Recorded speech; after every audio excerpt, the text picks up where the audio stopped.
በጣም በምወደውና በሚወደኝ ባሌ ላይ ማገጥኩበት እርዳኝ ትላለች አንዲት እህታችን። እንዴት ነው? ትንሽ ግራ ያጋባል አይደለ? በምወደው ባሌ ላይ እንዲሁም ደግሞ እሱም በሚወደኝ ባሌ ላይ ማገጥኩበት አለች። እኔም እንደናንተው ግራ ገብቶኝ ነበረ ስሰማኝ ነገር። ያው እንደማንኛውም ጊዜ ስልኬን ቴሌግራም ላይ ከፍቼ ስመለከት ነው ይሄ ነገር ተቀምጦልኝ ያገኘሁትና ትንሽ ግራ አጋብቶኝ ነበርና አንዳንድ ጥያቄዎችን ለመጠየቅ ሞክሬያለሁ። እስቲ ምን እንዳለች አብረን እንመልከት። ይኸውላችሁ እዚህ ጋር ስሟን ሸፍኛለሁ ለፕራይቬሲዋ ስለው። ሰላም ወንድሜ እንዴት ነህ አለችኝ። በድንግል እርዳኝ፣ በጣም ከባድ በደል በምወደው ባሌ የልጄ አባት ላይ አደረስኩ። ወዷሉ ያለች ነው። በነገራችን ላይ ስሙ በደንብ ይወር ተመልከቱ። በድንግል እርዳኝ፣ በጣም ከባድ በደል በምወደው ባሌ የልጄ አባት ላይ አደረስኩ። እውነት የኔ ባህሪ አልነበረም፣ እሱም ያውቀዋል። ነገር ግን በሆነ ወቅት በትዳሬ ላይ ሌላ ሰው ጋር ማገጥኩ። ይቅርታ አደረገልኝ። ከዛ በኋላ ተገናኝቼም አላውቅ። የሆነ ቀን ግን የተጻጻፍኳቸው መልእክቶች ነበሩ። አወቀ። እኔም ሁሉን ነገር አቆምኩ። ባሌ በጣም ይወደኛል። ከዛ በኋላ በሰላም ከዓመት በላይ አብረን ኖርን። በዛን ወቅት ግን እሱ ፈጣሪን እየለመነ ነበር እኔን ከውስጡ እንዲያወጣለት። የሆነ ቀን ራሱን አዘጋጅቶ እንደሚሄድ በሆነ ነገር ሲበሳጭ ይነግረኝ ነበር። እኔ ግን ታርቀናል፣ ሁሉም ቆሟል ብዬ ችላ አልኩት። ድንገት ጥሎኝ ሄደ። ብዙ ሞከርኩ፣ አልተቀበለኝም። እባክህ እርዳኝ። ቀላል ጥፋት አይደለም፣ ግን ጥፋቴን አምኛለሁ። በጣም ወደዋለሁ፣ እባክህ ይላል። እንግዲህ የሰማችሁትን ነው። በጣም ወደዋለሁ፣ በጣም ይወደኛል፣ ግን ይሄ የኔ ባህሪም አልነበረም። ነገር ግን ከሆነ ጊዜ በኋላ ራሴ እንደዚህ አይነት ነገር ውስጥ አገኙት ወይ ደግሞ ማገጥኩበት፣ ቺት አደረግኩበት እና እርዳኝ ብላ አስቀመጠችልኝ። እናንተ ብትሆኑ በእኔ ቦታ ምንድን ነው የምታደርጉት? እቺን ሴት በነገራችን ላይ ሰው ለመማገጥ በማገጥ በመሰረቱ እንትን ነው አይደል? ፍቃድ ነው ወይ ተገዳችሁ ምናምን ካልሆነ በቀር ያው ፍቃድ ነው። ማንም አስገድዷችሁ አይደለም ያ ነገር የሚደረገውና እናንተ ብትሆኑ ምን ነበር የምትሏት? እንዴት ማለት ትጮሁባታላችሁ ወይስ ትሰድቧታላችሁ ወይስ ይቅርታ ጠይቂ ነው የምትሏት? ምንድነው የምትሏት? እስቲ ሐሳባችሁን ኮሜንት ላይ ያስፍሩልኝና እኔ ያልኳትን ነገር ላሳያችሁ። በመሰረቱ ሐሳቡ ትንሽ ተጋጭቶብኛል። በጣም ወደዋለሁ ብላለች። በጣም እንግዲህ ባሌ ነው የልጄ አባት ነው ብላለች። እሱም ይወደኛል ብላለች። ከዛ በኋላ ደግሞ አወቀ። ካወቀም በኋላ እዚህ ጋር ተመልከቱ። በሆነ ወቅት በትዳሬ ላይ ሌላ ሰው ጋር ማገጥኩ። ይቅርታ አደረገልኝ። ከዛ በኋላ ተገናኝቼም አላውቅ። የሆነ ቀን ግን የተጻጻፍኳቸው መልእክቶች ነበሩ። አወቀ። እኔም ሁሉን ነገር እንዴት ነው አሁን ግራ የገባኝ ነገር፣ ከሆነ ጊዜ በኋላ የተጻጻፍኳቸውን ኮሜንቶች አየ፣ ማነው እንትኖች ቴክስቶች አየና አወቀ ነው ነገሩ። ዞሮ ዞሮ ግን አውቋል መማገጧል። ሶ የዚህ ሰዓት እኔ ምን ብዬ ነው የጠየቅኳት? ከመጠየቄ በፊት የነገርኳትን ነገር ልንገራችሁ።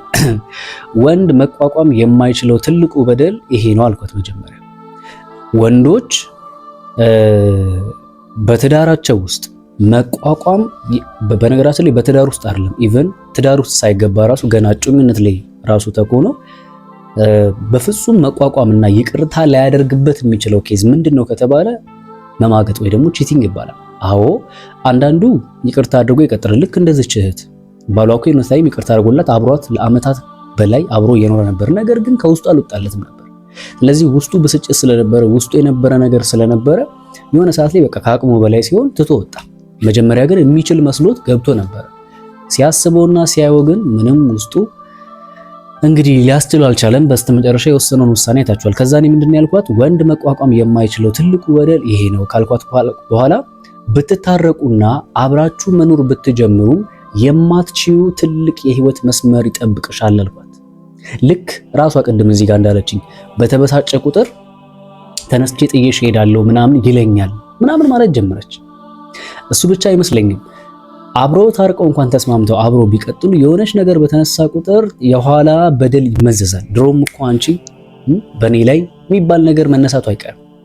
ምናልባት በዚህ አጋጣሚ አብዛኞቻችሁ በትዳር ውስጥ ያላችሁ እንዲሁም ደግሞ በፍቅር ግንኙነት ላይ ያላችሁ ሰዎች ለዚህ ነበረ ከዚህ በፊት በቻላችሁት አቅም ያለፈ ህይወታችሁ ኦልሞስት ያለፈ ስለሆነ ወደ ትዳር ከመግባታችሁ በፊት ወይ ደግሞ እጮኝነት ከመጀመራችሁ በፊት ወይ ደግሞ ጀምራችሁ እንኳን ባላችሁበት ሰዓት እጮኝነት በቻላችሁት አቅም ያለፈ ህይወታችሁን ዲቴል ለፍቅር አጋራችሁ አትንገሩ ብያልኩት ለዚህ ነበር። ምክንያቱም የፍቅር አጋራችሁ የህይወታችሁን ያሳለፋችሁትን ፓስት ወይ ደግሞ በአንቺና በሱ መካከል ወይ ደግሞ በአንተና በሷ መካከል ሊጠቅማችሁ የማይችል ያለፈ ፓስት ላይፍ በተለይ ደግሞ በተቃራኒ ጾታ ካንተ በፊት የነበራትን ላይፍ ወይ ደግሞ ካንቺ በፊት የነበረውን ላይፍ ከሌላ ሴት ጋር ወይ ደግሞ ከሌላ ወንድ ጋር የነበራቸውን ግንኙነት ለእናንተ ዘርዝረው መናገራችሁ ወይ ደግሞ እናንተ ጠይቃችሁ ያን ነገር ማወቃችሁ አብዛኛው ጊዜ ከጥቅሙ ጉዳቱ ነው የሚታየው። ለምን የትላንትና ህይወት ይመዘዛል። የሆነ ሰዓት ሰው ናችሁ፣ ትጋጫላችሁ፣ አለመስማማት ይኖራል፣ አለመጣጣም ይኖራል። የሆኑ ታይሞች ላይ ድሮም እኮ አንቺ እንደዚህ ነበርሽ፣ ድሮም እኮ አንተ እንደዚህ ነበርክ እየተባለ ብዙ ነገሮች ይነሳሉ። ስለዚህ በፍጹም ለፍቅረኛሽም ሆነ ለባልሽ ማድረግ የሌለብሽ ነገር ብዬ ከሰሯቸው ነገሮች መካከል ያለፈ ፓስት ላይፍን አውጥቶ ዝርግፍ አድርጎ መናገር ነው ማለት ነው። ስለዚህ ምንድነው ያልኳት ብትታረቁና አብራችሁ መኖር ብትጀምሩም የማትችዩ ትልቅ የህይወት መስመር ይጠብቅሻል ካልኳት በኋላ ጎርተሽዋል፣ እምነቱን አጥተሻል፣ ሰብረሽዋል አልኳት። ከዛ ግን አንድ ነገር ጥያቄ ጠይቄያታለሁ። ምንድነው ተመልሶ ካንቺ ጋር የመኖር አቅም የሚኖረው ይመስልሻል አልኳት። ይሄንን ያልኳት ለምንድን ነው ይሄን ሰው እኔ ላስማማት በሞክር ማለት ላናገርላት በሞክር ወይ ደግሞ እሱን ወደ እሷ ሊመልስላት የሚችሉ ዘዴዎችን በንግራትና ያን ነገር እንኳን አድርጋ ያ ሰው ወደ እሷ ቢመለስ ካንቺ ጋር የመኖር አቅም ያለው ይመስልሻል ወይ ብዬ ነው የጠየኳት። እሷም የመለሰችው ምን ነበረ? እኔ እንጃ አሁን ቆርጧል አለች። እንግዲህ እንደምትመለከቱት ኦሬዲ ቆርጦ እችላለሁ ብሎማ እኮ ጀምሮ ነበረ ግን ለአመታት ከቆዩ በኋላ ከአመት በላይ ከቆዩ በኋላ አቅቶት ጥሎ ሄደ። ስለዚህ እኔ እንጃ ቆርጧል አለች። አዝናለሁ የኔት ነው ያልኳት። እንግዲህ እንደምትመለከቱት እንግዲህ ጽሁፉን እያያችሁ ነው አይደል? ይቅርታ አዝናለሁ የኔ እህት፣ ምክንያቱም ምንም ላደርግላት አልችልም። ይሄ ማለት በትዳር ላይ መማገጥ ማለት በጣም እኮ ከባድ ነው፣ ሊያውም በሚወዳት ሰው። እሷም እንግዲህ እንደምትናገረው ከሆነ እወዳለሁ አለች። እኔ ትንሽ ግራ ስላጋባኝ እንዴት እየወደደችው ልትማግጥበት ቻለች የሚለውን ከማጣራት አንፃር የጠየኳት ጥያቄ አለና ግን የፈለገ ቢሆን መማገጥ የሚባለው ነገር በነገራችን ለምሳሌ በትዳር ውስጥ እርስ በርስ ሆናችሁ ጥፋት ቢጠፋ ለዛ ጥፋት ኤክስኪውዝ ማድረግ ሊኖር ይችላል፣ ይቅርታ ማድረግ ሊኖር ይችላል። ነገር ግን አልፎ ተርፎ ሌላ ሰው ጋር ሄዶ አብሮ እስከመተኛት የደረሰ ጥፋት ግን በዛ በትዳር አጋር ወይ ደግሞ በፍቅር አጋር ይቅርታ ያስገኛል የሚል እምነት ሊኖረኝ አይችልም። ይቅርታ ቢያስገኝና እንኳን አብሮ ቢኖሩ ጸጸቱ አብሮ የሚያስቀጥላቸው አይመስለኝም። አዝናለሁ እኔ ታልኳት። ከዛ ምን አለችኝ? በጣም እንደሚወደኝ አውቃለሁ ግን ምን ላድርግ አይነት ነገር አወራችኝ። ከዛ ምንድን ያልኳት? ምንም ብታደርጊ ያለፈውን መቼም አይረሳው። ከዛ በኋላ ግን አንድ ጥያቄ መጠየቅ ነበረብኝ። ለምን ነበር የማገጥሽበት አልኳት። ምክንያቱም እናንተም ብትሆኑ መጀመሪያ እንደኔ ጥያቄ ይፈጥርባችኋል አይደል? የምትወደው ከሆነ እሱም የሚወዳት ከሆነ ሪዝኗ ምንድነው የማገጠችበት ሪዝን ምንድነው የሚል ጥያቄ ሊያስነሳ ይችላል። የዚህ ሰዓት የመለሰችልኝ ምንድነው አላውቅም። ምንድነው ለምን ነበር የማገጥሽበት ስላት አላውቅም ብቻ የማይሆን ቦታ ራሴን አገኘሁት፣ ከሱ ምንም አልጎደለኝ። እንግዲህ እግዚአብሔር ያሳያችሁ፣ እየሰማችሁ ነው። ከሱ ምንም አልጎደለኝ፣ የትኛዋም ሴት የምትወደው አይነት ነው ለኔ፣ ጥሩ ባል፣ ለልጄም መልካም ባል። አይገርምም? ይኸውላችሁ ከሱ ምንም አልጎደለኝ። አንደኛ ምንም ጎሎኝ አያውቅም አለች። ሁለተኛ የትኛዋም ሴት የምትወደው አይነት ነው ለኔ አለች። እሺ ሶስተኛ ደግሞ ጥሩ ባል ነው አለች። ለማ ለልጄም ደግሞ መልካም ባል ነው፣ ለሷም ጥሩ ባል ነው፣ ለልጇም ደግሞ መልካም ባል ነው አለች። ታዲያ ምንድነው ሪዝኑ? ልትማገጥ የቻለችበት ሪዝን ምንድነው? ከዛ ምንድን ነው ያለችው? ከሱ ምንም አልጎደለኝም ካለች በኋላ ግን እኮ ከይቅርታ በኋላ መሆን በነበረብኝ ልክ አልሆንኩለትም፣ በጣም ይቆጨኛል አለች። ጭራሽም ይቅርታ ካደረገላትም በኋላ እንደው ሰው ቢያንስ እንዴት ነው መካሻ ነው ወይ ደግሞ ካስ ምንድን ይባላል ልከነኛ መካሻ ወይ ደግሞ ካሰው ካሺው ምናምን የሚባል ነገር አለ። አሁን መካሻ እንኳን መሆን በሚገባት ልክ አልሆነችለትም፣ ግን ይቆጨኛል አሁን ካለፈ በኋላ ምናምን ያለችው። ከዛ በኋላ እኔ ምንድን ነው ያልኩት? አላውቅም ብቻ የማይሆን ቦታ ራሴን አገኘሁት ብላ ላለችው ለቅድሙ ማለት ነው። ምን ማለት ነው አላውቅም ማለት አልኳት፣ ግራ ገብቶ። ለምንድን ነው የማታውቂው? ታውቂያለሽ እንጂ አልኳት። ወይስ ኮማ ውስጥ ነበርሽ ወይስ ደግሞ ተገደሽ ነው አልኳት። እንግዲህ ቺት ያረገችበት ለምን ቺት እንዳረኩበት አላቅም ስትለኝ እንዴ ለምን ደግሞ አታውቂው ታውቂያለሽ እንዴ አልኳት። ምክንያቱም ሰው አንድን ሰው ላይ ቺት ለማድረግ ወይ ደግሞ ፍቅረኛው ላይ ወይ ደግሞ የትዳር አጋሩ ላይ ቺት ለማድረግ ወይ ደግሞ ለመማገጥ አስቀድሞ ከዛ ቺት ካደረገው ሰው ጋር ወይ የቴክስት ወይ ደግሞ የንግግር ቃለ ምልልሶች አሉ። ከዛ ቦታ መቀጣጠር አለ፣ መጀመሪያ መደናነቆች አሉ፣ መሞጋገስ አለ፣ አብሮ ስላሉበት ላይፍ ማውራት አለ። ከዛ ነው ቀጠሮ ተይዞ ተሄዶ አይደለ ልብስ ተወልቆ ምናምን። ምናልባት ያ ሰው ራሱን በሳተበት ወይ ማደንዘዣ ወስዶ ወይ ሰክሮ በሆነበት ሁኔታ ውስጥ ቢሆን ኦኬ ምንም ማለት አልነበረም። ነገር ግን ሰው ካልሰከረ ወይ ደግሞ ኮማ ውስጥ ካልገባ ራሱን እያወቀ ከሆነ ያን ነገር ያደረገው አላቅም የሚል ምላሽ ሊሆን ይችላል። ለዚህ ነው ትንሽ ተናድጅ ያለው ምስጠይቃት። በእርግጥ እንዴ ምን ማለት ነው አላቅም ማለት ነው ያልኳት። ምን ማለት ነው አላቅም ማለት? ለምንድን ነው የማታውቂው? ታውቂያለሽ እንጂ አልኳት። ኮማ ውስጥ ነበርሽ ወይስ ደግሞ ተገደሽ ነው ብዬ ጠየቅኳት።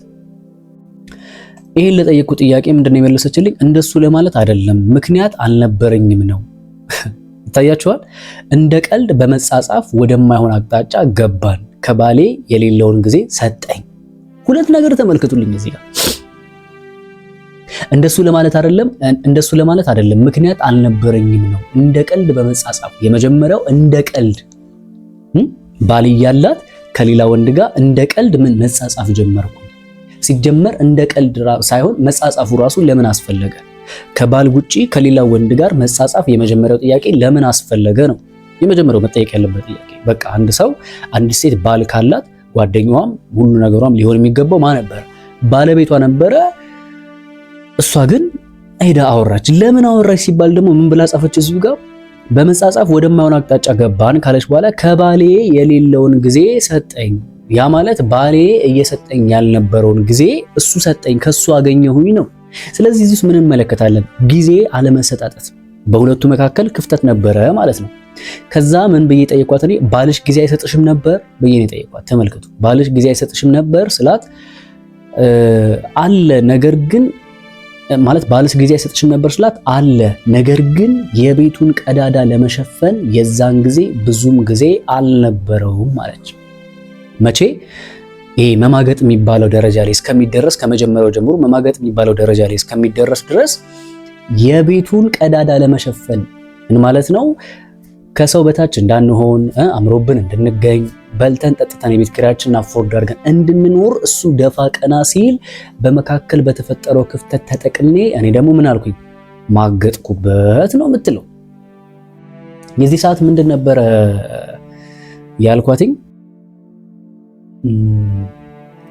በኮምፒውተር ስለሆነ የማየው ታውቃላችሁ፣ ትንሽ ወደታች ያለውን እያሳየኝ አይደለም። ኦኬ እኔ ያልኳት ምንድነው? ስለዚህ አጋጣሚውን በመጠቀም ከሌላ ወንድ ጋር ማውራት ጀመርሽ ነው ንግግሬ። ትንሽ ከቨር ስላደረገብኝ ነው፣ ኮምፒውተር ላይ ያየው ስለሆነ ነው። እንደዛ ስላት ወንድሜ ስለ እውነት እልሃለሁ መቼም ራሴን እንደዚህ አይነት ነገር ውስጥ አገኘዋለሁ ብዬ አስቤም አላውቅም። እሱም ሌላ ሰው ቢያደርገው አይገርመኝም፣ ካንቺ መሆኑ ሰበረኛል አለች። ይታያችኋል። መቼም ራሴ እንደዚህ አይነት ነገር ውስጥ አገኘዋለሁ ብዬ አስቤም አላውቅም፣ እሱም ሌላ ሰው ቢያደርገው አይገርመኝም፣ ካንቺ መሆኑ ሰበረኝ አለች። ከዛ ምንድን ነው ያልኳት? እየወደድሽው ነው ቺት ያረግሽበት። ያ ማለት ስለማትወጁ ሳይሆን በመካከላችሁ ክፍተት ስለተፈጠረ ነበር ማለት ነው አልኳት። የሷ መልስ ምን ነበረ? አዎ ጊዜ አለመስጠቱ በዛ ሰዓት ሌሊት ነበር ከስራ የሚገባው። ለኔ ያለው ፍቅር የቀነሰ ይመስለኝ ነበር። ስለ እውነት በጣም ነው የምወደው። እሱን መጉዳቴ እሱን መበደል ብዙ ቀናት አጠገቤ አልቅሶ ነበር። ያኔ በዚህ ልክ ተጸጽቼ የምችለውን ባረግ ኖሮ ጨክኖ ባልወጣ፣ ያንን አለማረጌ ያመኛል። ከስህተቱ በኋላ እኮ ያላንቺ መኖር አልችልም ብሎኝ ከኔ በላይ ጸጸት ተሰምቶት ከአንድ ዓመት በላይ አብረን ኖረናል አለች። እንግዲህ እግዚአብሔር ያሳያችሁ። እየወደድሽው ነበር ነው ቺት ያረግሽበት ስላት፣ አዎ ጊዜ አለመስጠቱ። በዛ ላይ ለምንድነው ጊዜ ያልሰጠው የሚለውን ነገር ስንጠይቅ ስራው ምን ነበረ? ሌሊት ነበረ ብላ አለችን። እና ሌሊት ከስራ ስለሚገባ ለኔ ያለው ፍቅር የቀነሰ ይመስለኝ ነበር። ስለ እውነት በጣም ነው የምወደው አለች። እንግዲህ ወዳጆች በዚህ መሃል በጣም ብዙ ነገሮች እየተረዳን ነው። አንደኛ በትዳር ውስጥ ወደ ትዳር ከመግባታችሁ በፊት የምትተዳደሩበትን የስራ አይነት ማወቅ በጣም ይጠቅማል። በነገራችን ላይ አሁን አንዳንዶች ወደ ትዳር ከመግባታችሁ በፊት ማረጋገጥ ያሉባችሁ ነገሮች ብዬ ከዚህ በፊት በሰራሁት ቪዲዮ ላይ ማለት ወንዶች ወደ ትዳር ከመግባታችሁ በፊት ፋይናንሻል ነገር ስትሮንግ መሆን መቻል አለባችሁ። ምንም ቢሆን አሁን ያለንበት ጊዜ የኑሮ ውድነት በጣም ከፍ ያለበት ታይም ላይ ስለሆነ ከራስ አልፈህ ኃላፊነት የምትቀበላትን ሴት እሷንና ወደፊት ሊመጡ የሚችሉ ልጆችን አብረ አፎርድ አድርገህ የመኖር አቅም እስኪኖር ድረስ በቻልኩ አቅም ኃላፊነት ውስጥ አትግባ ብዬ ቪዲዮ ሰርቻለሁ። እና እንግዲህ ቀን የሚባለው ነገር አልፎ ሌሊት ጭምር እስከ መስራት የሚያደርስ ስራ ትዳር ላይ ኢፌክት አይፈጥርም ወይ ነው? ይኸው ይፈጥራል፣ አይተናል። እኔ ይኸውላችሁ በዚህ አጋጣሚ ልንገራችሁ። አሁን ይህን ስናገር አንዳንዶች እንዴ ሹፌሮች እኮ ሌሊት እኮ የሚሰሩ አሉ፣ ሹፌሮች እኮ ለረጅም ጊዜ ተጉዘው እኮ ይመጡ አሉ፣ በዚህ አይነትማ ወታደሮች በቃ በተለያይ ብቻ ቀንም ሌሊትም ታግተው የሚሰሩ ሰዎች ታዲያ ትዳር አያዙ ነው የምትለው የሚባል አስተያየት ሊነሳ ይችላል። እኔ እንደዛ አይደለም የሚወጣኝ። እኔ ሹፌሮችም ሆኑ ወታደሮችም ሆኑ ብቻ ቀንም ሌሊትም ወይ ደግሞ ትዳራቸው ላይ ትንሽ ኬዝ ሊፈጥር የሚችል ስራ የሚሰሩ ሰዎች አያግቡ አይደለም፣ እኔ አይመለከተኝም ስለነሱ። እኔ ግን የማወራው እዚህ ጋር ስለ ጤነኛ ትዳር ስለመመስረት፣ ጤነኛ ትዳር መስርቶ ልጆቻችሁን ስለማሳደግ እንጂ ወታደር ሆነ አርሶ አደር ሆነ እሱ የኔ ጉዳይ አይደለም። የኔ ጉዳይ ትክክለኛ ትዳር እንዴት ተመስርቶ እንዴት ይቀጥል ነው። እንደና ቃለን እኮ እውነቱን እናወራ ከተባለ ሹፌሮች እኮ የተለያየ ቦታ ሲሄዱ እኮ ለምን ይመስላችኋል? የተለያየ ቦታ ልጅ እንዳላችሁ ታውቃላችሁ። አብዛኞቹ ማለት ታማኞች የሉም አይደለም አሉ። ግን አንዳንዶቹ ወይ ደግሞ አብዛኞቹ በሚባል ደረጃ በሚሄዱባቸው ከተሞች በተለይ ደግሞ ረጅም ከሀገር ውጭ የሚጓዙ ከሆነ ከሀገር ምላችሁ ለምሳሌ ኢትዮጵያን ጥለው ሌላ ክፍለ ሀገር የሚገቡ ጅቡቲ የሆነ ቦታ የሚሄዱ ወይ ደግሞ ከአንድ ከተማ ወደ አንድ ከተማ የሚሄዱ ከትዳሮቻቸው ጋር እንደ ልብ የማይገናኙ ምናምን አይነት ሰዎች አብዛኞቹ የሆነ ቦታ ላይ ወይ ልጅ ያላቸው ወይ ደግሞ የሆነ ቦታ ይገቡና ቺት ያደርጋሉ፣ ይማግጣሉ። ይሄ ምክንያቱ ምንድነው? ሰው ናቸው። ሰው ስለሆኑ ፍላጎት አላቸው። ፍላጎታቸውን ነው በሰዓቱ ማድረግ ሲፈልጉ በአጠገባቸው ባለቤታቸው ከሌለች እዛው ከተገኘች ዋጋ ያደርጋሉ። አንዳንዶች ደግሞ ጤነኞች አሉ፣ ጠንካሮች፣ ታግሰው ከባለ ትዳር ከሚስቶቻቸው ጋር ብቻ እንደዚህ አይነት ነገሮችን የሚያደርጉ።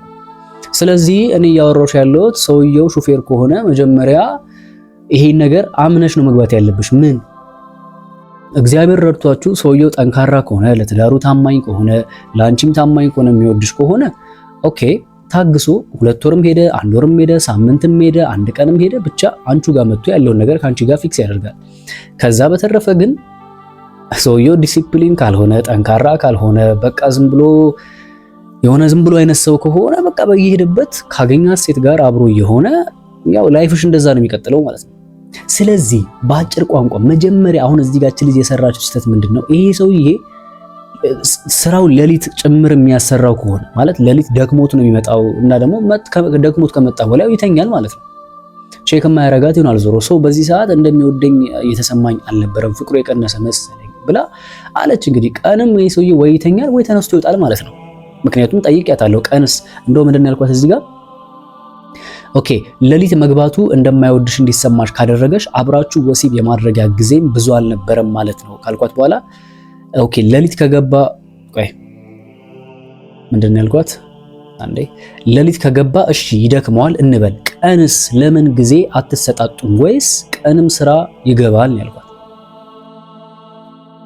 እንግዲህ ጠይቅ ያለው ይሄን ጥያቄ ቢያንስ ሌሊት ከሆነ የሚሰራውና ሌሊት ከሆነ የሚገባው ቀንስ እንዴት ነው ያላችሁ ነገር ስል ቀንም እንደሌለ ነው እንግዲህ ያው የንግግሯ የሚያሳየው። ስለዚህ ፋይናል ላይ ግን ያወራነው ነገር ልጨርስላችሁና በምን እንደቋጨነው ልንገራችሁ። ከዛይን ከጠይቋት በኋላ ከባለቤቴ ጋር በጓደኝነት እያለን አብረን መኖር ጀመርን። በጓደኝነት እያለን ገና ሳይጋቡ ማለት ነው። 9 ዓመት ህጋዊ የሆነ ጋብቻ አልነበረንም። ኦኬ ለ9 ዓመት ህጋዊ ባልሆነ ጋብቻ ነው አብረው የሚኖሩት። እንግዲህ እግዚአብሔር ያሳያችሁ። ይሄ በራሱ አንድ ጥፋት ነው። ሰው እንዴት ለ9 ዓመት ሳይጋባ አብሮ ይኖራል? ማለት በቃ የሰፈረ ህጋዊ ጋብቻ መኖር ነበረበት ነው ባጭሩ ያልኩ ያሉት። ካለ መኖር የህጋዊ ጋብቻ መኖሩ ይጠቅማል። ሁሌ ጠይቀዋለሁ። ነገሮች ላይ ዝንጉ ነበር። ተጨማሪ ልጆች እንድንወልድ እፈልግ ነበር። ስለሚያመኝ ምክንያት አድርጎ ፈቃደኛ አልነበረም። ለኔ ፍቅር እያጣ እንደሆነ ነበር የሚሰማኝ አለች። ኦኬ ከዛይን ስትለኝ የማን ታሪክ ነው? ያንቺ ነው ወይስ አብሮሽ የማገጠው አልኳት። መጀመሪያ ምን ብዬ ጠይቄያታለሁ መሰላችሁ? የማገጠው ሰውዬ ለምንድን ነው ካንቺ ጋር የማገጠው የሚል ጥያቄ ጠይቄያት ነበረ። የኔ አለች። እሱስ ምክንያቱ ምን ነበር በትዳሩ ላይ ለመማገጡ አልኩ። በነገራችን ላይ አንድ ስክሪንሾት ያላረኩት አለ መሰለኝ የረሳው እዚህ ጋር አስገባላችኋለሁ። ምንድነው እሱ ያልኳት ደግሞ የሚገርም እኮ የማገጠችው ራሱ ከሌላ ባለትዳር ወንድ ጋር። በጣም የገረመኝ ነገር ደግሞ ከምንም በፊት እሱ እኮ ነው። በጣም የገረመኝ ነገር ከሌላ ባለትዳር ወንድ ጋር ነው የማገጠችውና እኔን ጠይቂያት ነበረ እሱስ ለመማገጡ ምንድነው ምክንያቱ? ልክ አንቺ እንደማገጥሽው እሱም በትዳሩ ላይ ያኛው ከሷ ጋር አብሮ የማገጠው ለመማገጡ ምን ነበር ምክንያቱ ብዬ ጠይቂያት ነበረ። የዚህ ሰዓት የመለሰችልኝ ምንድነው እሱ ባለቤቱ ያውላችሁ እዚህ ያለው እሱ ባለቤቱ ወሲብ ለመፈጸም ፈቃደኛ እንዳልነበረች ነው የነገረኝ አለች። ምን ብዬ ጠየቅኳትኝ? ካንቺ ጋር አብሮሽ የማገጠው ባለትዳር ሰውዬ በትዳሩ ላይ ለመማገጥ ምክንያት የሆነው ነገር ምንድነው ብዬ ስጠይቃት የመለሰችው ምንድነው እሱ ባለቤቱ ወሲብ ለመፈጸም ፈቃደኛ እንዳልነበረች ነው የነገረኝ አለች። ጥያቄውን እዚህ ጋር ለምን የሚባል ጥያቄ ያስነሳል። ለምንድነው ባለቤቱ ከዛ ወንድ ጋር ወሲብ ለመፈጸም ፈቃደኛ ያልሆነችው ነው? እኔም ጠይቄያታለሁ። በምን ምክንያት አልኳት። በምን ምክንያት ብዬ ስጠይቃት አላውቅም ብላ ነው የመለሰችልኝ። ከዛ ኮንቨርሴሽናችን እዚህ ጋር ያበቃል ማለት ነው። እሷም አልመለሰችልኝም፣ እኔም ከዛ በኋላ እንቀጥላለን ግን መልስላታለሁ። ዞሮ ዞሮ ግን እዚህ ጋር አንዳንድ የተገነዘብኳቸውን ነገሮች ልንገራቸው። አንደኛ ክፍተት ነው። አሁን ለዚህ ትዳር መፍረስ ትልቁ ሚናውን የተጫወተው ምንድነው? ክፍተት። ምን ባልየው ሌሊት ነው የሚገባው አይደለ? ከዛ ሌሊት ሲገባ ይደክመዋል፣ ይተኛል። ምን ይታወቃል? ቀንም ተነስቶ ወይ ጠዋት ሊወጣ ይችላል፣ ወይ ደግሞ ቀንም ደግሞ ሌሊት የሰራበትን ያው ቀን መተኛ ስላለበት ወይ ቀን ይተኛል። ሲተኛ ሰዓቱ ይደርሳል፣ ተነስቶ ድጋሚ ማታ ደግሞ ወደ ስራው ሊሄድ ይችላል ማለት ነው። ዞሮ ዞሮ ዲቴል የተነገረው ነገር የለም። ይሄ ነው ነገሩ። ሶ በመካከላቸው ምን ተፈጠረ? ክፍተት ተፈጠረ ማለት ነው። ሶ ከዚህ በፊት ደጋግሜ ቪዲዮ ሰርቻለሁ አይደለ? በባልና በሚስት መካከል እንዴት ነው ነገሮችን ስኬጁል ማድረግ ያለባቸው፣ ክፍተት እንዳይፈጠር ምንድነው መደረግ ያለበት የሚለውን ነገር ከዚህ ፊት ደጋግሜ ጮክ ያለው እንግዲህ ገብታችሁ ተመለከቱ። በሁለተኛ ደረጃ ምንድነው የተመለከትኩት? በወሲብ አለመናበብ ምን ማለት ነው? ማታ ይገባል፣ ይተኛል። እሷ ቼክ እንዲያረጋት ትፈልጋለች፣ እንዲያቅፋት ትፈልጋለች፣ ብዙ ነገር እንዲል ትፈልጋለች። እሱ ደግሞ ያንን ነገር አያደርግም። ደክሞት ነው የገባው፣ ስጋው ዝሎ ነው የገባው። ከዛ በኋላ በነጋታውም ተነስቶ ወደ ስራው ይወጣል። ከዛ ይሄ ነገር በሚደጋገም ጊዜ እሷ ወሲብ ማድረግ በምትፈልግባቸው ታይሞች ላይ እሱ ደግሞ ደክሞት ነው የሚገባው። ከዛ ያን ነገር ቼክ ማድረግ አልቻለም።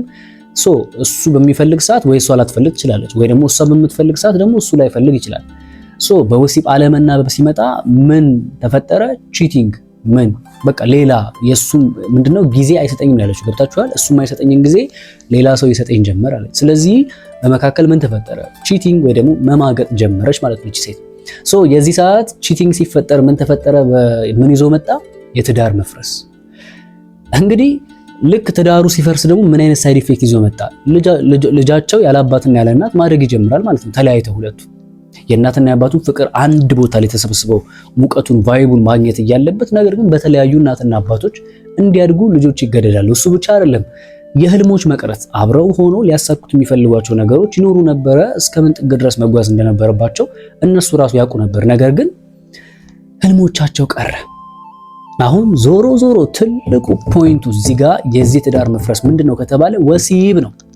ትዳሩም የፈረሰው በወሲብ ነው። ቺት ተዳርገ መማገጥ ማለት ይገባቸዋል። ከአንድ ወንድ ጋር አብራ ተኝታ አድራ ነው። ለትዳሩ መፍረስ መንስኤ የሆነው ደግሞ ራሱ በባልና በኦሪጂናሉ ባልና ሚስት መካከል በወሲብ አለመገጣጠምና አለመጣጣም መኖሩ ነው። እንግዲህ ልብ ብላችሁ ተመልከቱ። ከዚህ በፊት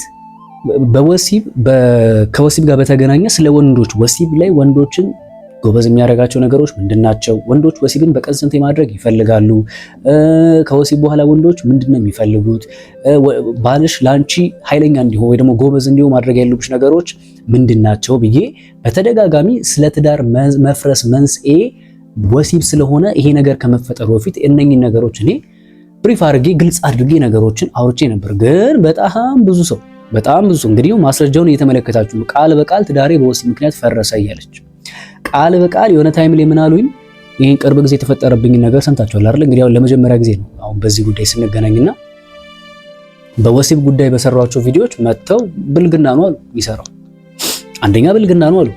ስለዚህ ለምን እንደዚህ አይነት ኮንተንቶች ይሰራል? ይኸው ለዚህ ነበር የምሰራው፣ ትዳር እንዳይፈርስ ከመፍረሱ በፊት የወንዶችን አጠቃላይ ሳይኮሎጂካሊ ስለ ወሲብ እውነት እወቁ ለሴቶች ብዬ ነበር መስራት የጀመርኩት። ይኸው ምስክር ትዳሬ በወሲብ የተነሳ ፈረሰ ብላ መጣች። የሆነ ታይም ግን ፍሬዘር የሚሰራው የወሲብ ቪዲዮዎች ብልግና ናቸው ምናምን ማለት ጀመሩ። እንዴ በመሰረቱ በተፈጥሮ ስለተሰጡን ነገሮች አንስቶ መነጋገር ምኑ ጋር ነው ብልግና? የኔ ጥያቄ የቱ ጋር ነው ብልግና?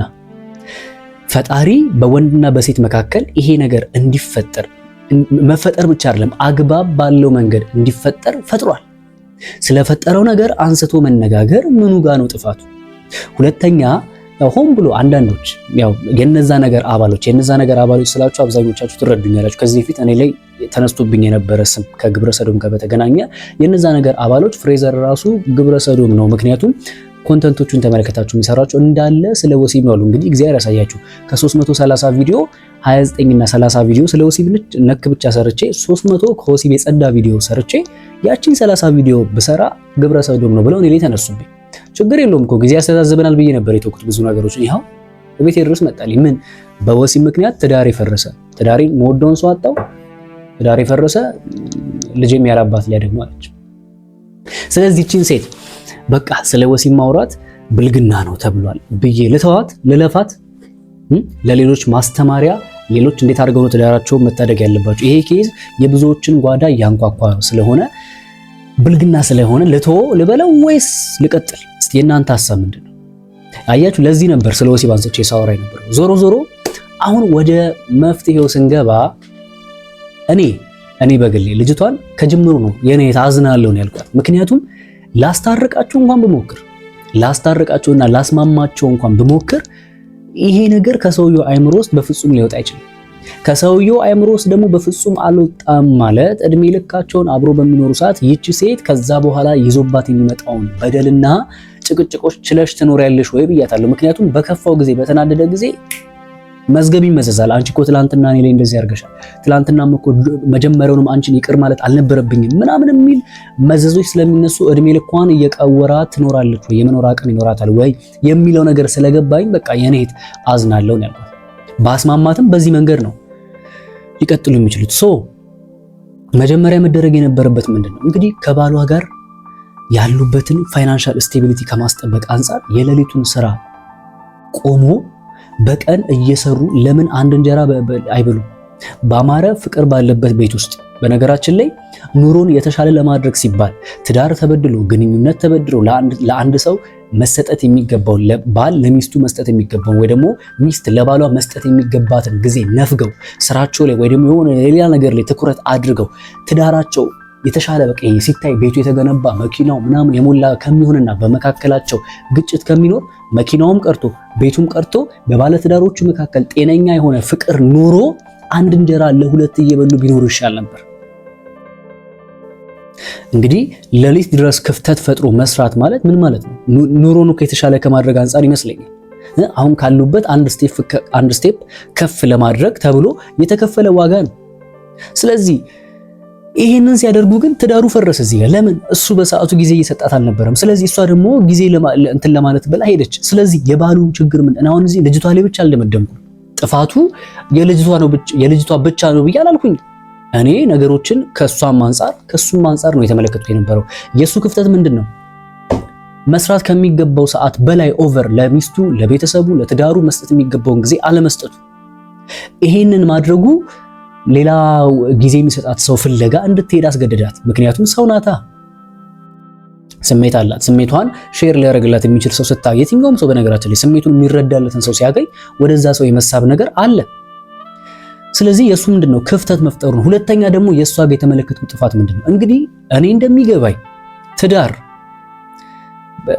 ሲሞላ ወይ ደግሞ በጣም ነገሮች ሲያምሩ አይደለም በችግርም አይደለም በደስታ ብቻ ሳይሆን በችግርም በሐዘንም ባይሞላም ቢጎድልም ካንተ ጋር አብሬ ለመኖር ካንተ ጋር አብሬ ችግር ቢመጣ አብሬ ከችግሩ ጋር አይደለ ደስታ ብቻ አይደለም ስኬት ብቻ ሳይሆን ችግርም ካለ ከችግሩ ጋር ውድቀትም ካለ አብሬክ ልወድቅ አብረን ልንነሳ ቃል ገባለሁ ተብሎ የሚገባበት የተከበረ ትልቅ ተቋም ነው።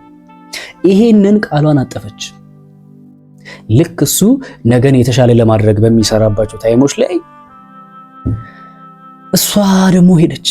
እንግዲህ ለምን ያህል ዓመት ይሄ ነገር እንደተፈጠረ አላውቅም። መቼም በአንድ ጊዜ ያው ዛፍ በአንድ መጥረቢያ አይወድቅም እኮ አይደለ? በብዙ ምቶች ነው ሊወድቅ የሚችለው። እሷም ምናልባት አናውቅም ታግሳም ሊሆን ይችላል። በቃ ቢቸግራት እንደ ቀል የሆነ ነገር ቻት ማድረግ ስትጀምር ሄደች።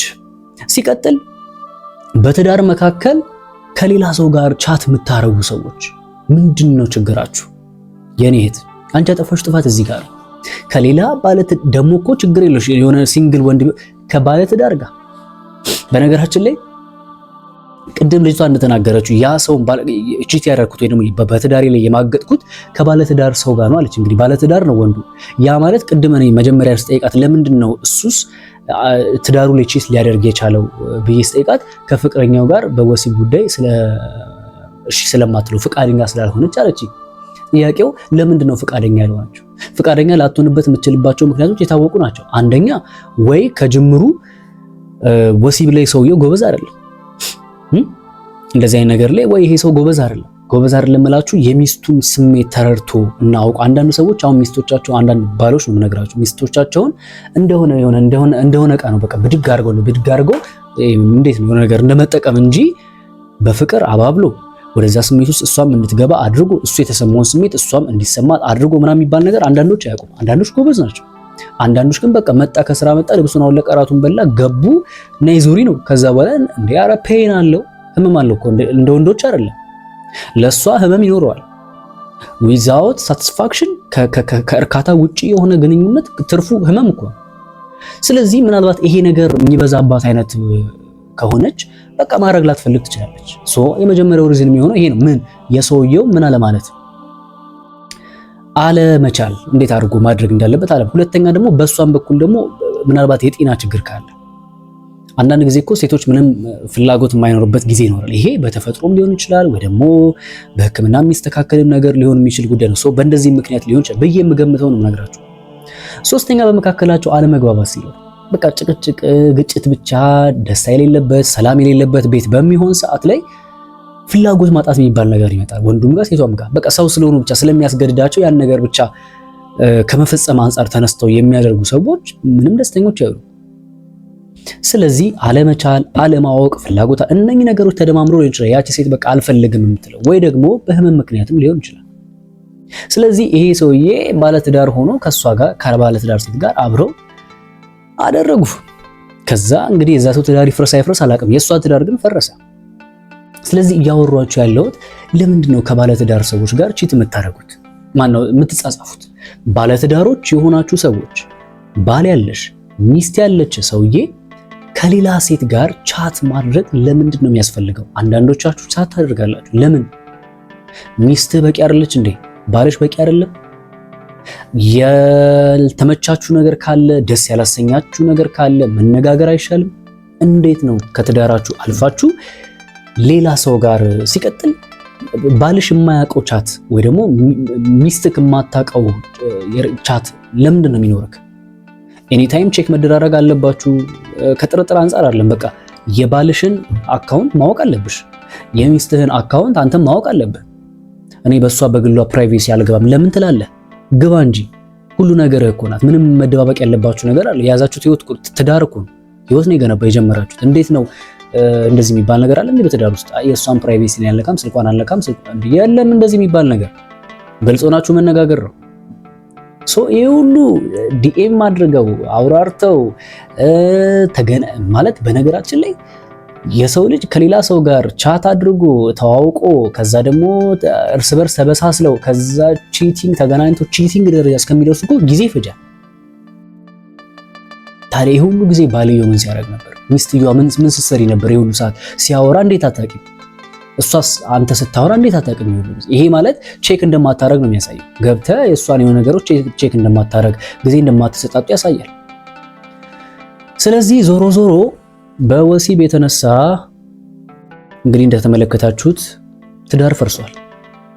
ስለዚህ ይሄን ጉዳይ ምን እናድርገው? እናንተ በእኔ ቦታ ብትሆኑ ምንድነው የምታደርጉት? በጣም ወደዋለሁ፣ እሱም ይወደኛል። እኔ በጣም በወደውም ነገር ግን ጊዜ ስላልሰጠኝ በሱ ቦታ ሌላ ጊዜ የሚሰጠኝ ሰው አወራሁኝ። እንደ ቀልድ ተጀመረ። ከዛ መማገጥ ደረጃ ደረሰ። ግን ወዶ ነበር አለች። እኔ የምላችሁ ወገኖች ሰው ለካ ሰውን እየወደደም ቺት ያደርጋል ማለት ነው። እኔ አሁን አንድ ነገር ተማርኩ በዚህ ውስጥ እውነት ይሁን ውሸት። እስቲ ሴቶች ይሄ ጥያቄ ለእናንተ ነው። የሆነን ሰው እየወደዳችሁትም ቺት የማድረግ አቅም አላችሁ ማለት ነው? እንግዲህ ልጅቷ የተናገረችው እወደዋለሁ ግን ደግሞ ጊዜ አልሰጠኝም ነበር በሰዓቱ ሶ ሌላ እሱ ሊሰጠኝ የሚገባውን ጊዜ ሌላ ሰው ሰጠኝና በቃ እዛ ሰው ጋር ቺት አደረግኩ ግን እወደዋለሁ አለች። ኦኬ እየወደዳችሁም ቺት የማድረግ የመማገጥ አቅም አላችሁ ማለት ነው። እኔ እንግዲህ የተረዳሁት ከሷ ይሄን ነው። እንግዲህ ተሳስቼ ከሆነ ታርሙኛላችሁ፣ እታረማለሁ፣ ምንም ችግር የለም። ግን እየተረዳሁት ያለሁት ነገር ምንድነው? ኦኬ ለካ ይቅርታ የሆነን ሰውም እየወደደ የመማገጥ አቅም አለው ማለት ነው የሚለው ነገር እንዳስብ እያደረገኝ ነው። ከባድ ነው እንግዲህ እኔ በጣም እየከበደኝ ነው። ስለዚህ እሺ ምን እናርጋት? ትችልሽ ትወዷለች፣ ቺት አርጋበታለች። እሱ ደግሞ ቺት እንዳረገችበት አወቀ፣ ተረዳ። ከዛ ይቅርታ አድርጎላት ለመኖር ለልጁ ሲል ለትዳሩ ሲልና ስለሚወዳት ይቅርታ አድርጎ ከሷ ጋር ለመቀጠል ወስኖ ቆየ። ለአመት ከምናምን ቆየ። ከዛ በኋላ ግን አቅም ከዳው፣ አልቻለም። ሁልጊዜ ባሰብ በነገራችን ላይ አብራችሁ በተኛችሁ ቁጥር እኮ የሚያስበው የሌላ ሰው ገላ አንቺን እንዳቀፈች ሲያስብ ኢቭን ከሱ ጋር ራሱ ሆነሽ እሱን ትተሽ ሌላ ሰው በልጦብሽ ሄደሽ እንደተኛሽ ማሰብ በራሱ ምን ያህል እኮ ነው አይምሮ የሚያደማው፣ ይጎዳል። እስቲ ወዳጆች አንድ ጥያቄ ልጠይቃችሁ። በጣም የምትወዱት ሰው በጣም የምታፈቅሩት ሰው ቺት አደረገባችሁ ወይ ደግሞ ማገጠባችሁ እና እናንተ ስለምትወዱት ከዛ ሰው ጋር አብራችሁ ለመኖር ወሰናችሁ ቀጠላችሁ ግንኙነቱን። ያ ነገር እየመጣ አይምሯችሁን ቅው የሚያረጋችሁ ከሆነ ሄዳለች እኮ ሄዷል እኮ ማግጦብሻል እኮ ማግጣባለች እኮ የሌላ ሰው ገላ እኮ አቅፏታል የሌላ ሰው ገላ እኮ አቅፎታል የሚለው ነገር አይምሯችሁ ላይ ያስተላችሁ ይቅርታ አድርጋችሁ የመኖር አቅም አላችሁ? ትችሉበታላችሁ እንደዛ ማድረግ? ከባድ ነው። ስለዚህ እኔ ለዚች እህት ምንም ላደርግላት አልችልም። ይሄንን የሚወስነው ሰውየው ነው። ደሞም ወስኖም አይተናል እኮ እሺ በቃ ነገሮችን ይቅርታ አድርጌ እቀጥላለሁ ብሎ አሁን ይሄን ሰውዬ ልናደርግ የምንችለው የሆነ ማሽን ካለ ከአይምሮ ውስጥ ፎርጌት የሚያደርግበት ወይ ደግሞ የሚያስረሳበትን መንገድ ከነ ምንም ነገር እንዳልተፈጠረ ሊያደርግ የሚችልበትን መንገድ መፍጠር ነው። ለጊዜው እንደዚህ ማድረግ የሚቻል አይመስለኝም። ትውስታን ማጥፋት የሚቻልበት መንገድ አሁን ላይ ያለ አይመስለኝም። ነገር ግን ትውስታ እያለ እንዴት አድርጎ መኖር ይችላል? በመሰረቱ በመንፈሳዊም ላይፍ ውስጥ ተመለከቱ። እኔ እንግዲህ በክርስትና ውስጥ እንደማውቀው ለትዳር መፍቻ ፍቃድ ወይ ደግሞ ሌጋል የሚሆነው ትዳር ለመፍታት ምን ሲሆን ነው? ምንዝርና ወይ ደግሞ በትዳር ላይ ማማገጥ የሚባለው ነገር ሲደረግ በመንፈሳዊ ረገድ ራሱ እግዚአብሔር ልጅ ኢየሱስ ራሱ ወይ ደግሞ እግዚአብሔር ራሱ ፍቃድ ሰጥቷል። አንድ ባል ሚስቱ ከማገጠችበት ወይ ደግሞ አንዲት ሚስት ባሏ በሌላ ላይ ከማገጠ መፍታት ትችላለች ብሎ ፈቅዷል። ስለዚህ የሰውዬ አድርጓል፣ ፈቶሽ ሄዷል። ስለዚህ የኔ እህት ልልሽ የምችለው እግዚአብሔር ይርዳሽ። ከዚህ በኋላ ላለው ህይወትሽ ትምህርቱ ሰጂ ከሆነ ሞክሪ። ይሄ ሰው አሁንም ለልጁ ሲል ለትዳሩ ሲል እና ስቲል ፍቅሩ አሁንም ካለ እቀጥላለሁ የሚችል ከሆነ ሞክሪ። ግን ደግሞ ያንን ነገር ተቀብሎም ቀጥሎ ግን አብረሽ ስትኖሪ ደግሞ ጸጸቱንም የምትችዩ ከሆነ አንቺ ልክ እሱ ተነስቶ የሆነ ነገር ሲበሳጭ ድሮም እኮ አንቺ እኮ ያኔ እኮ ብሎ ያን ነገር እያነሳ ሲሆን ትልሽና ወይ ደግሞ የሆነ ነገር ሲያረግሽ ችሎ የመኖር አቅሙ ካለሽ ኦኬ ሞክሪ፣ ከተሳካለሽ እግዚአብሔር ይርዳሽ። ከዛ ውጪ ግን እኔ ምን ልረዳሽ እችላለሁ?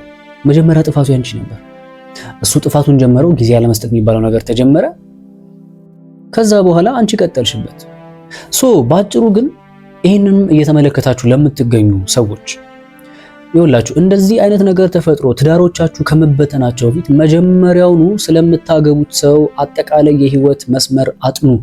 ያ ሰው ማን ነው? ምንድነው? በምንድነው የሚተዳደረው? ትዳር ውስጥ ከገባንስ በኋላ በምንድነው የምንተዳደረው?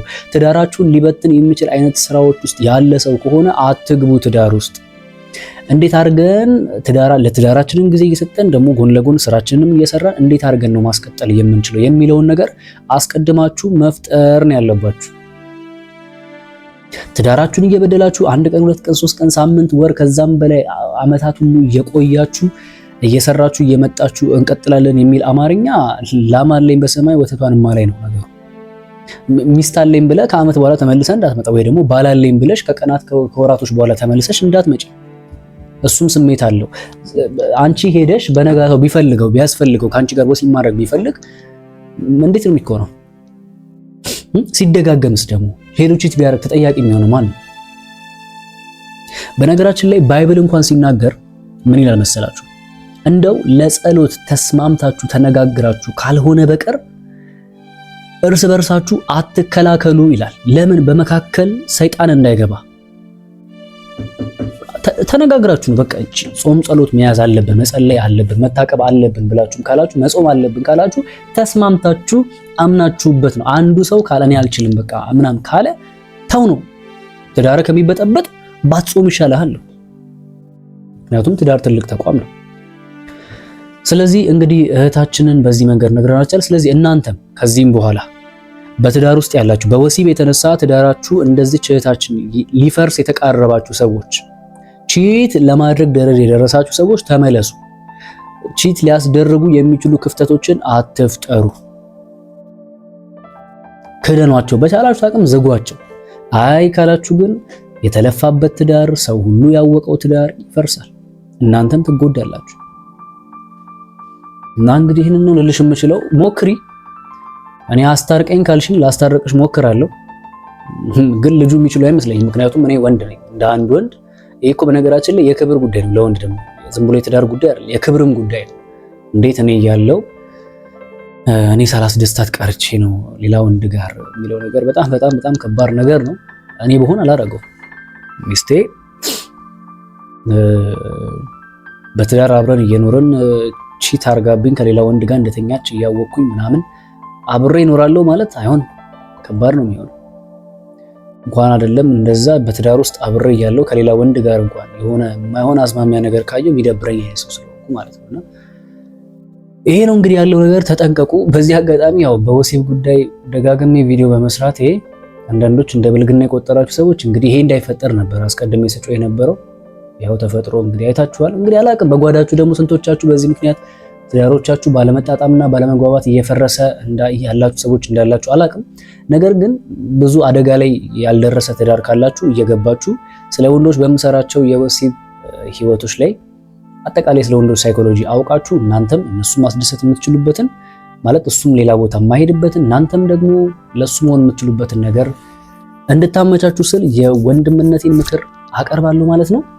ምናልባት ማማከር የምትፈልጉ ሰዎች ካላችሁ እኔን በግል እንደዚህ በውስጥ እየመጣችሁ ማማከር የምትፈልጉ ሰዎች ካላችሁ ያው እዚህ ጋር በማስቀምጥላችሁ ዩዘር ኔም፣ ይሄ ዩዘር ኔሙ ለቴሌግራም ያገለግላችኋል ማለት ነው። በዚህ ቴሌግራም ላይ እየመጣችሁ ወይ ደግሞ እሱ ዩዘር ኔሙን ቢካላችሁ ስልክ ቁጥር አለ። በዚህ ስልክ ቁጥር ብትደውሉበት አይሰራም፣ ለቴሌግራም ነው የሚሆነው፣ ቻት ለማድረግ ስለሆነ የሚሆነው በዛ እየመጣችሁ ልታወሩኝ ትችላላችሁ ማለት ነው። ለቻናሌ አዲስ የሆናችሁ ሰዎች ሰብስክራይብ አድርጉ እንጂ ረስታችኋል። ቻናሉን ደግሞ ከወደዳችሁት ቪዲዮ ላይክ አድርጉ። በሌላ ተመሳሳይ ቪዲዮ እስከምንገናኝ መልካም ቆይታ